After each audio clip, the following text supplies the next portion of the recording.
Selamat pagi, sejahtera shalom, ibu bapak saudara-saudara jemaat sejahtera di DKI Jakarta yang diberkati Tuhan. Salam sehat semua. Bapak ibu saudara-saudara, anak-anak yang diberkati Tuhan, selamat Paskah. Kasih Tuhan Yesus selalu membuat kita semua bersuka cita, karena Yesus Tuhan kita adalah Tuhan yang hidup. Dalam sukacita Paskah ini tetap kita menikmati segala sesuatunya, dan saya percaya bahwa ibu bapak semua dalam keadaan tubuh yang diberkati Tuhan karena anugerah yang begitu indah.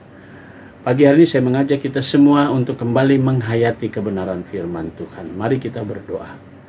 Kembali di pagi hari ini kami datang padamu Tuhan Yesus, mengucap syukur atas segala berkat Tuhan. Pagi ini kami ingin menghayati kembali kebenaran firman-Mu yang akan menjadi pedoman hidup kami. Karuniakan Roh Kudus-Mu yang menuntun kami, sehingga kami juga dapat mengerti dan memahami firman-Mu. Kami mau serahkan doa kami di dalam nama Tuhan Yesus, Juru Selamat kami yang hidup. Amin. Saudara-saudara, pagi hari ini bacaan Alkitab kita terambil dalam Perjanjian Baru, Injil Lukas pasalnya yang ke-24 ayat 22 sampai dengan 24, dan penekanannya pada ayat 24 yang mengatakan, beberapa teman kami telah pergi ke kubur itu dan mendapati persis seperti yang dikatakan perempuan-perempuan itu, tetapi dia tidak mereka lihat. Demikian firman Tuhan. Judul yang menjadi landasan renungan kita berkata, tidak percaya karena tidak ada bukti. Saudara-saudara kekasih Tuhan Yesus Kristus, apa yang terjadi pada peristiwa Paskah pertama kali, yaitu kebangkitan Tuhan Yesus, masih menjadi perdebatan di antara para murid. Apalagi mereka yang masih kurang percaya.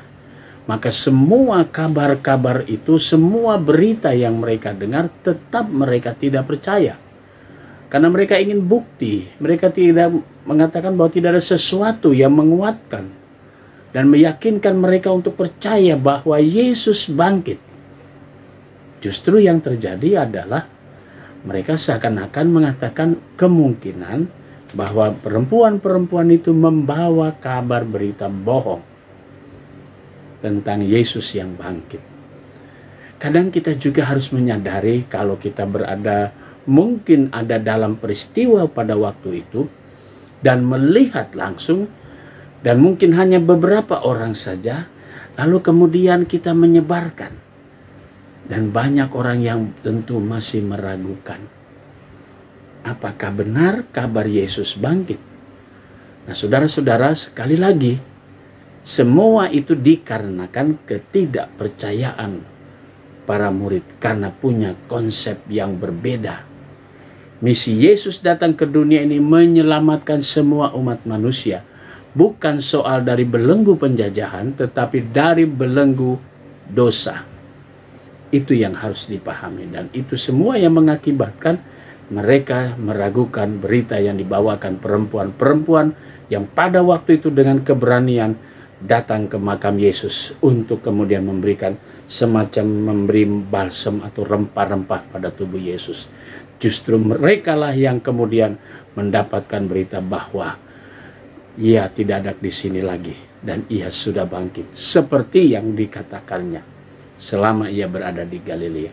Nah saudara-saudara, sebenarnya kata malaikat itu sudah ditujukan dan membuka mata hati orang-orang yang begitu dekat dengan Yesus dan percaya. Maka mereka menyambut Paskah itu dengan sukacita. Tapi bagi mereka yang tidak percaya, tetap berada dalam keraguan-raguan dan ketidakpercayaan. Saudara-saudara yang Tuhan Yesus kasihi, zaman terus berubah dan kita bisa lihat. Ternyata masih banyak juga orang yang meragukan peristiwa kebangkitan Yesus. Bagi kita yang memang juga tidak mempunyai bukti, tapi Alkitab adalah sebuah tulisan yang pernah ditulis oleh seorang yang bernama Lukas. Dan ia menyampaikan kabar itu.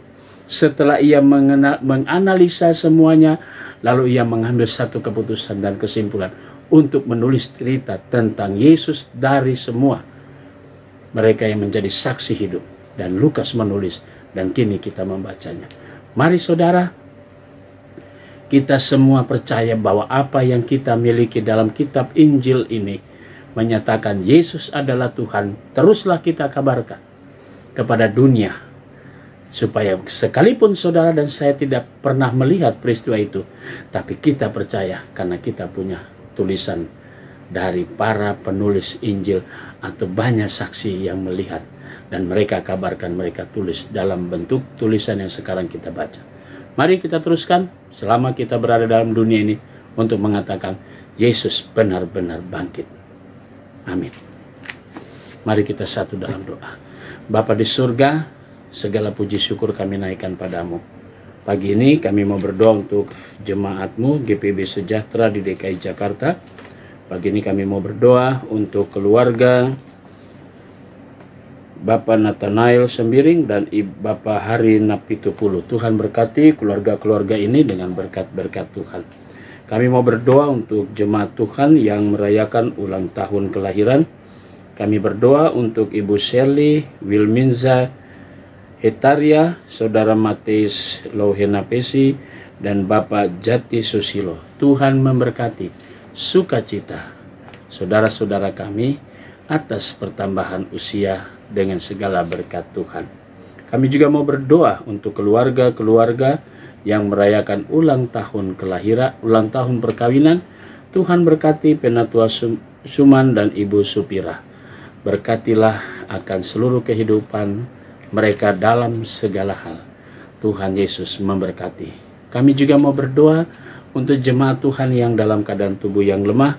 Tuhan Yesus memberkati Bapak Boy Kainama, Bapak Ludwig Dondokambe Irot, Ibu Yulia Sutrisno, Bapak Sergio Mustamu, Bapak Petrus Jawa. Tuhan berkati saudara-saudara kami dalam proses pemulihan, diberi kekuatan dan kesehatan. Demikian juga dengan Bapak Penatua Petrus Suarjono dan Ibu Yusi. Tuhan berikan kesehatan, kekuatan, pemulihan kembali, sehingga semua saudara-saudara kami merasakan menikmati semua berkat pemulihan dan kekuatan dari Tuhan Yesus.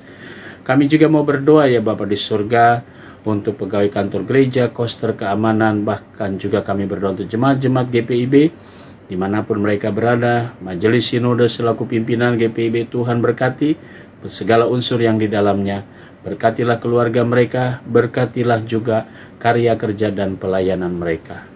Kami serahkan seluruh doa syukur kami di pagi hari ini di dalam nama Yesus Kristus, Tuhan kebangkitan dan hidup bagi kami.